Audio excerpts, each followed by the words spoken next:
Hi there, welcome to FSBO Smarts Podcast for April 2024.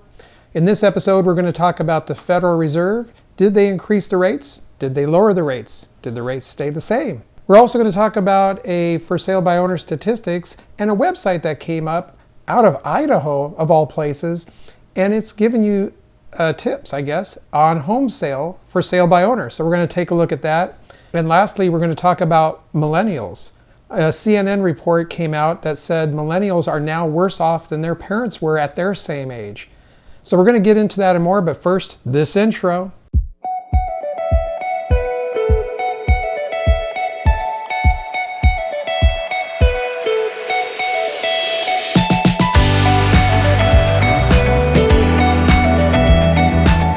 Hey, this is Steve Klein with the FSBO Smarts Podcast, bringing you the best tips, tools, and techniques for sale by owner as it relates to your investment real estate or your personal residence so that you could become FSBO Smart.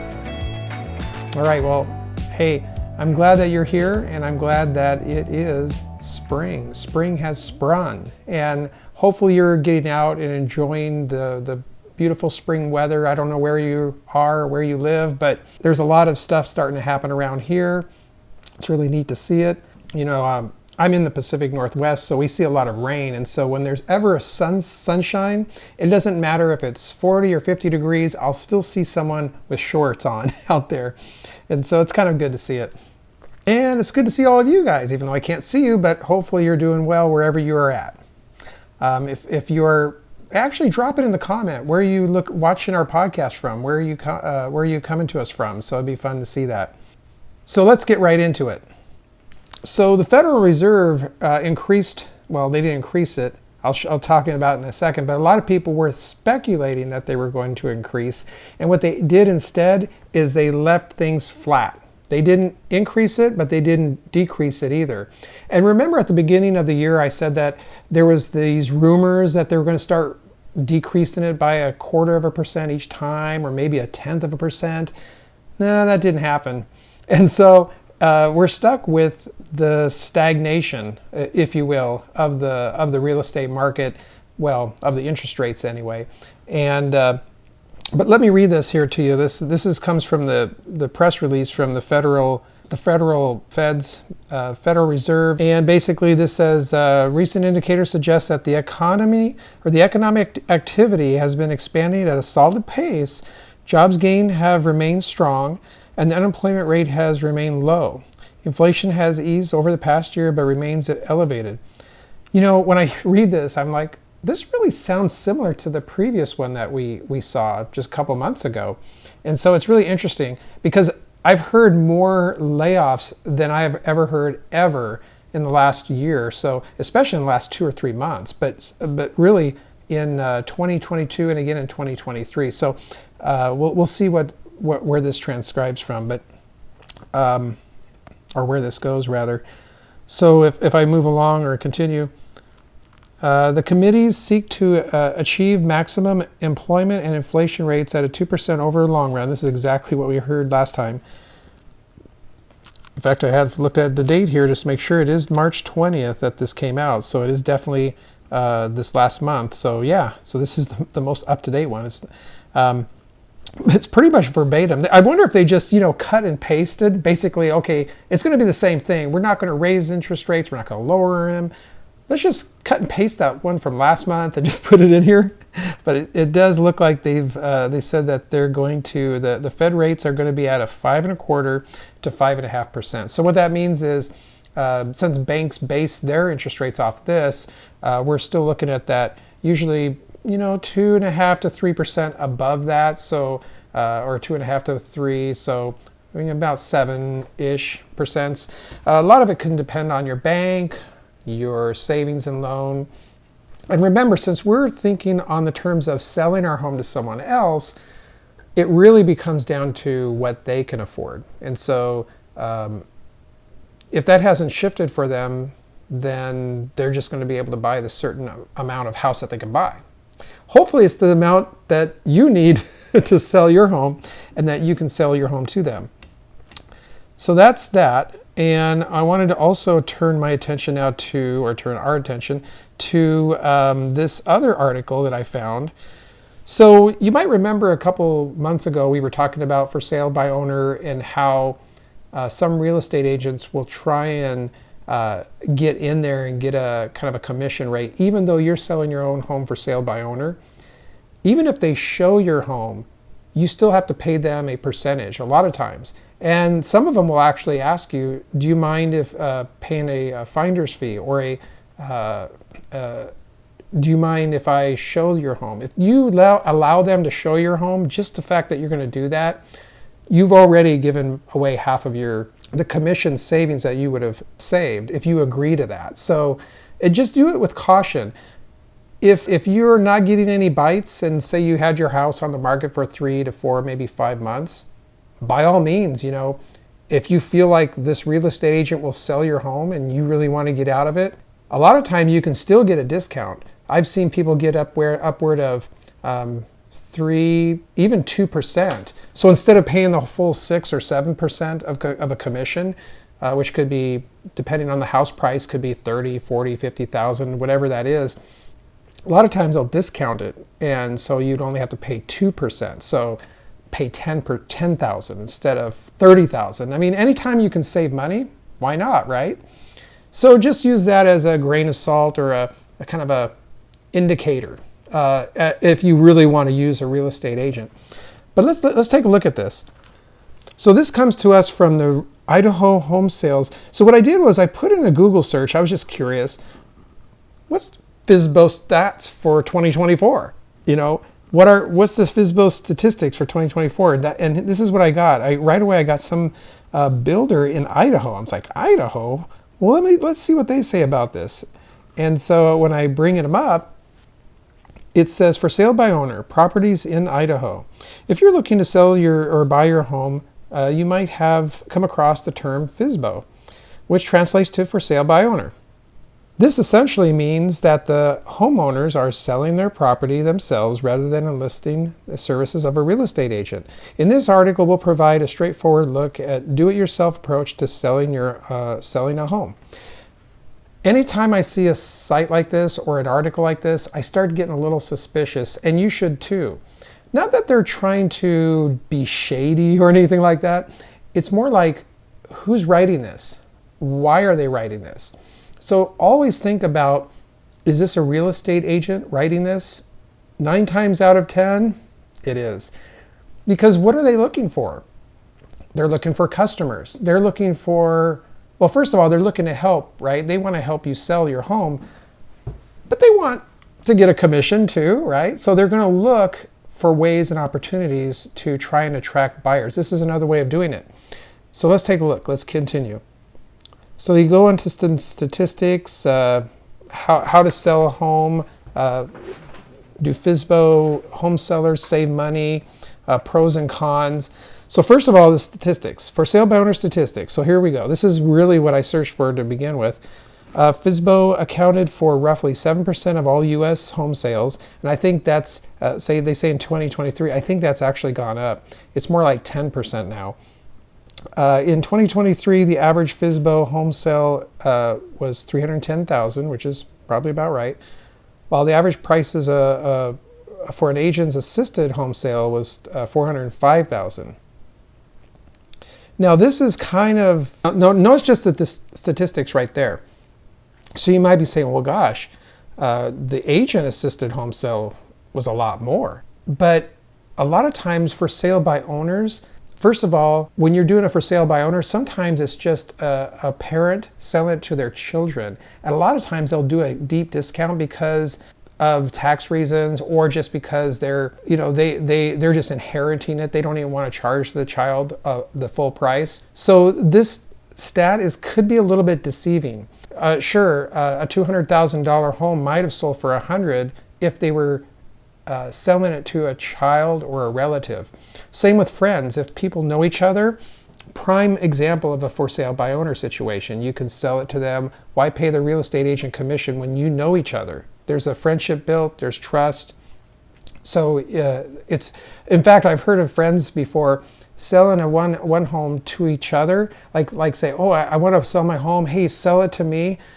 the transaction happens and they say, hey, with the savings of commission, let's go on a vacation together. And then they end up going on a vacation together.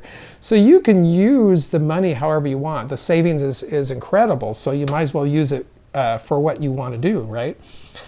But let's get back into this. So the reason I'm bringing this up is it says 310,000 versus the 405,000. So just know that, sure, a real estate agent could say that, but the houses that a real estate agent would sell, a lot of times the $1 million homes are going to be sold by a real estate agent, because a lot of times a multimillionaire, they don't have time to sell it for sale by owner.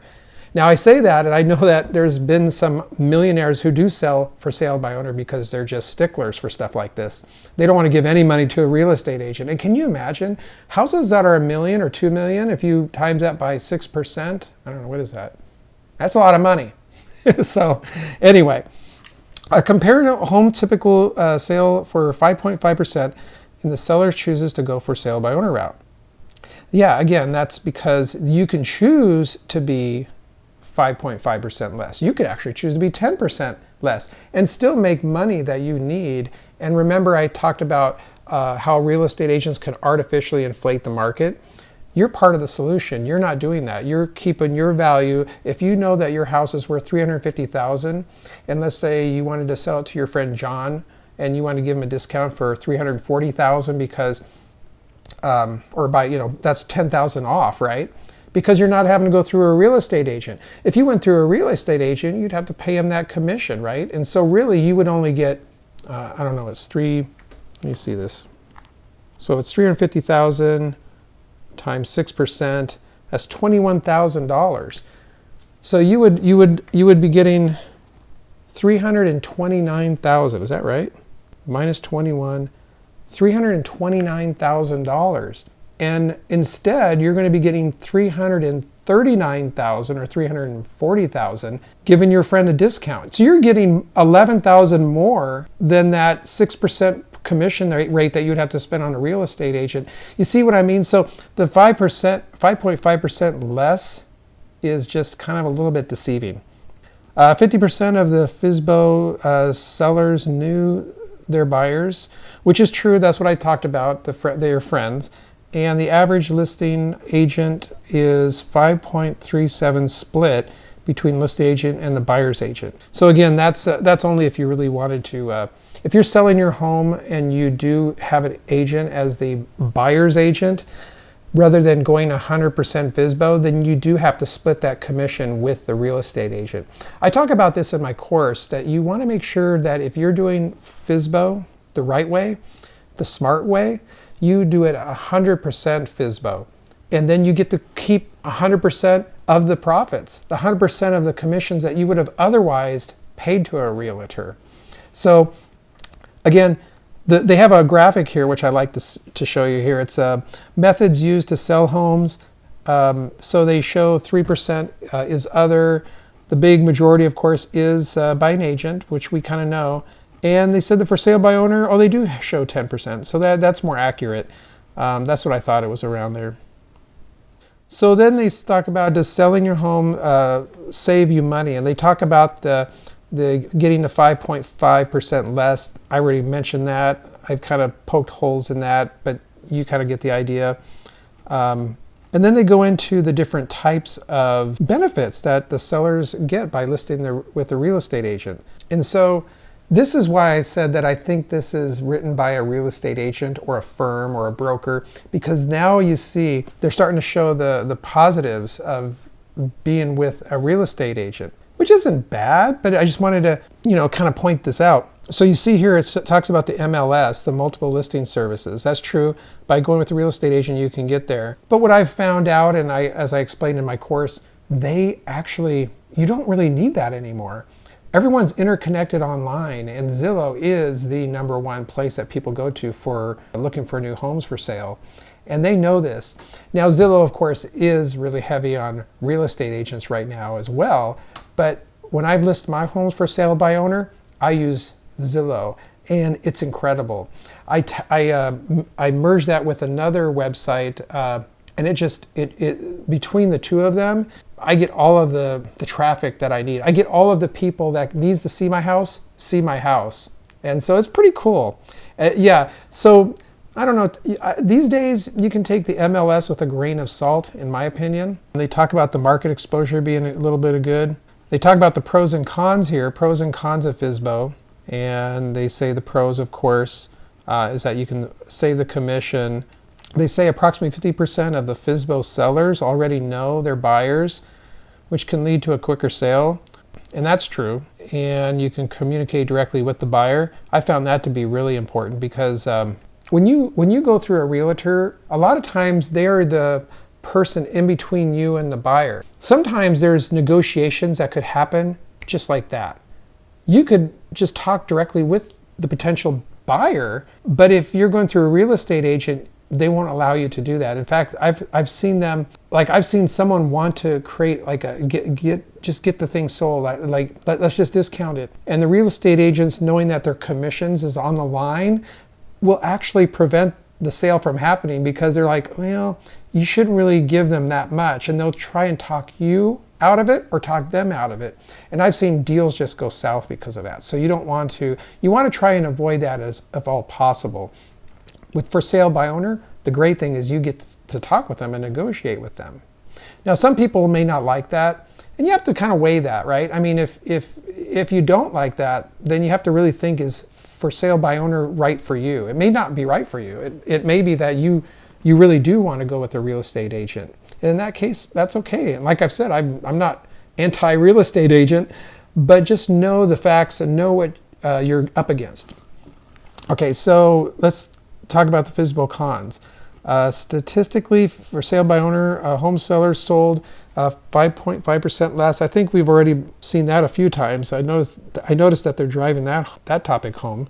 Selling a home involves negotiating complex legal and financial processes. Yeah, that's true. But remember, I've talked about this in an episode a while ago. The hurdle is the contract. Once you've got that figured out and you can basically template it like I talk about in my course. And once you know, there's about 5 to 10 key things you have to remember and know, and you can look at an example of a contract you did. Once you've got that down, you're golden. Then the only thing is, who's going to set this up for you? It's the title insurance company. You take that contract down to the title insurance company, and then they open escrow and pretty much handle everything for you on autopilot. If you're interested in that, you can go to my episode on escrow, opening escrow, in the for sale by owner sales process. And it's the same exact thing that the real estate agent uses. The real estate agent opens escrow as well, but it's under their names. Their names are on the contract with yours. This one there's no agents. That's just you and the buyer on the contract. And that's really cool. So you just open it up with the title insurance company. They charge you the same fees, the same exact fees as a real estate agent does. And again, we go over all of that in my course. I know I've mentioned it a few times. Oh, but by the way, if you want to get in on that, we are getting ready to launch it next month. So stay tuned for that. I'll probably talk about it more on the next episode, but I just wanted to give you that heads up. I know that I got a few questions on that. So anyway, they talk about the conclusion. In essence, the decision of FSBO should be made thoughtfully, taking into account the potential cost savings. A FSBO route can lead to quicker sales. Seek a professional guidance to mitigate the challenges associated with FSBO. And that's where I think, of course, like ours, the podcast you're listening to right now, you're educating yourself on this very topic. So good for you. Sources here were the National Association of Realtors, Cleaver, Collated Analytics, and Zillow. So anyway, so I thought that was really informative, and I thought I'd just share that with you. All right, so finally, we wanted to talk about millennials. For the first time in American history, it looks like the millennials are actually making less than their parents did at that same age. At 29, they talk about the person here in Utah. Larson has a college degree and earns more money, but he doesn't feel that he's moving up in the world. When his father, Craig, was 29, he was already married and owned a home in Payson, Utah. And he had two of his 5 children. Now, 64, Craig works as a mechanical engineer, earning about $20,000 a year at the time, which is about roughly $50,500 today's dollars. Even though that's more, and this is interesting too, his wife Kathy was a stay-at-home mom. Now, what's interesting about that is there was a time when a lot more people could afford to buy a home on one income. And I think that's starting to come around again with certain policies. Certain politicians want to create more tax freedoms, less tax burdens on the middle class and upper middle class and even the lower class. Hopefully that will drive up single family incomes again. Not sure, we'll have to stay tuned for that. But when 2 incomes could afford a house, you saw more realtors include that in there. And obviously, they can afford more money. Let's up the price. Again, the artificial inflation of our home prices, right? So right here, the reason I wanted to bring this up, and I don't want to belabor this subject too much, is that there's a shift, and it kind of goes along with that friend I talked about in my last episode, where you might remember it was almost taking double in annual salary to buy the same house as it did 4 years ago. And so you could look at it like, oh no, what's happening? It's like pessimistic, or you can be optimistic about it and saying, we can change this. We can change it with policies. We can up our economy. We can find inventions. We can create new things and make the world a better place. And so I'm always very optimistic about things shifting and changing and people being able to afford more of a house again. There's one of my friends was talking about the border crisis recently and said how the influx of people coming over could make a demand on the real estate, which we don't even have enough to begin with. We have a hard time with our existing infrastructure, let alone having to build more apartments. And when you build more apartments, a lot of people say, well, that drives down prices. And what I found to be the case is sometimes it actually jacks it up because there's more demand. You created more opportunities, more incentives for people. And then so when more people flock to an area, they go, oh, they like this area? We're going to charge more rent. It just perpetuates the problem. And so it's not an easy answer, and I don't know the answer. Maybe you guys have some ideas. Maybe put them into the comments below. But it's interesting to see where we are at. And again, I think that if you're looking to buy a home for yourself, going for sale by owner is the best route. If you can find someone that's very savvy on what they do, now if you're buying a house, that's a little bit different. That's just something to keep in mind, and I think we'll end it right here. All right, so I hope you liked this episode. If you found value, consider subscribing and liking. Make sure you leave a comment, and I'd love to see them. I read the comments from time to time. So also let me know what you'd like to get out of this podcast. If there's any other information that you'd like on For Sale by Owner, be sure to review all of the other episodes that we've had. We've had a lot of audio-only podcasts before the video ones, so if you're interested in that, just look through the list, and I'm sure there's something that will spark your attention and curiosity. Also, be sure to keep us in top of your mind when we do our relaunch of our course, the FSBO Smart course, and you can find that at FSBO Smarts, FSBO Smarts.com. All right, until next time, we'll see you in the next episode.